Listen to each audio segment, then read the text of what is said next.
for an organisation that seeks to protect the humanity of the city of Edinburgh and to conserve its architectural and landscape heritage. The name Cockburn Association doesn't really quite describe what it is we do, but it hides a huge legacy for which we're very proud. The association takes its name from Henry Cockburn, or Lord Cockburn, who is a Scottish lawyer, a judge, and a literary figure.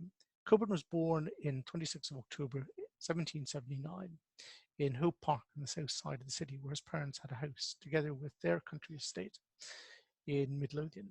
His father, who was a lawyer, a judge, a keen Tory, was the Sheriff of Midlothian at the time of his birth, and later took on the mantle of the Baron of the Court of Exchequer. So Cockburn was born into a very influential family. His mother was connected by marriage to the influential Lord Melville, Henry Dundas, making Cockburn nephew to one of the most powerful individuals in Scotland at the time. One of 9 siblings, 3 sisters and 5 brothers. One of his brothers, John, went on to become a very successful wine merchant, establishing Cockburns of Leith.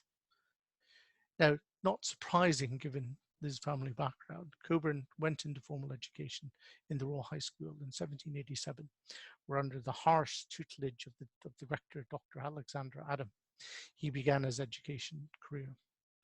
In 1793, he entered into the University of Edinburgh, where to study what else? The family business, law. But he was particularly influenced by his lectures from the professor of moral philosophy, Dugald Stewart.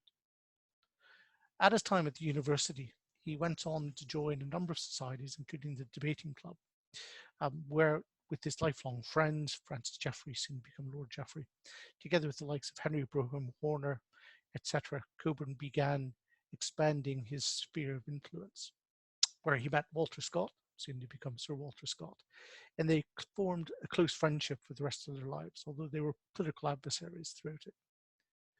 Now, Cockburn lived at this time of the Age of Enlightenment.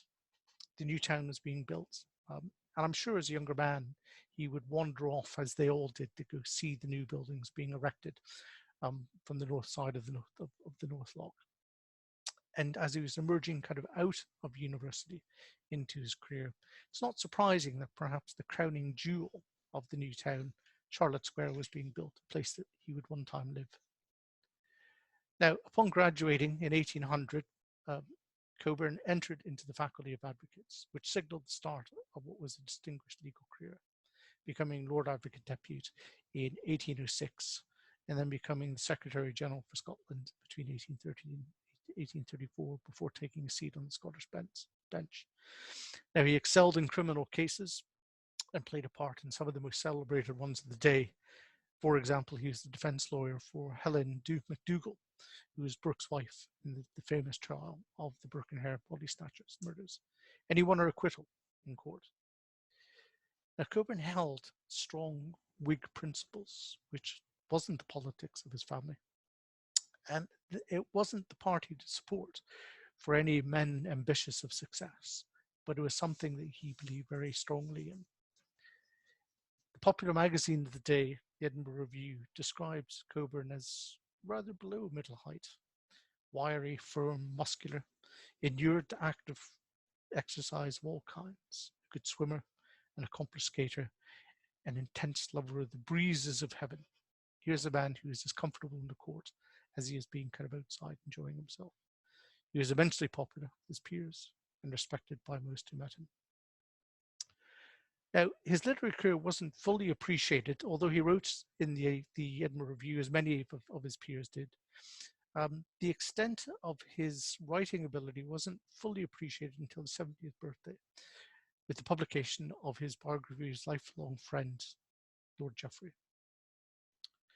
Cockburn died in April 1854 in his beloved estate, Benally, on the south side of the city of Edinburgh.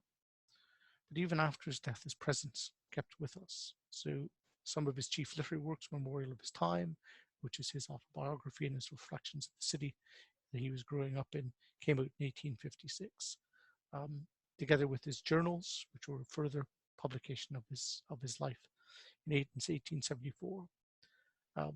His technical work as a judge in sedition was published in 1888, called Trials for Sedition in Scotland.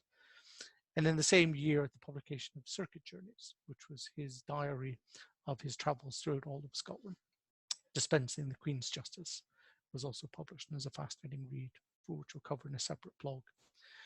But critically, before he passed away in 1849, his concerns about the beauty of the place and the things he was seeing led him to write what is known as a letter to the Lord Provost, in the best way is spoiling the beauty of Edinburgh. It was a calling card for all of the things that he felt were not quite right in terms of how the city was developing, and of the need to protect the city's beauty and its amenities. 21 years after his death, led by Lord Moncrieff of Tullybrule, in June 1875, a meeting of citizens came together to reinvigorate the exertions of Lord Cockburn, and to take his calling to develop a popular association of the right-minded portion of the public to come together to take on the message that he'd kind of laid in front of people in his letter to the Lord Provost.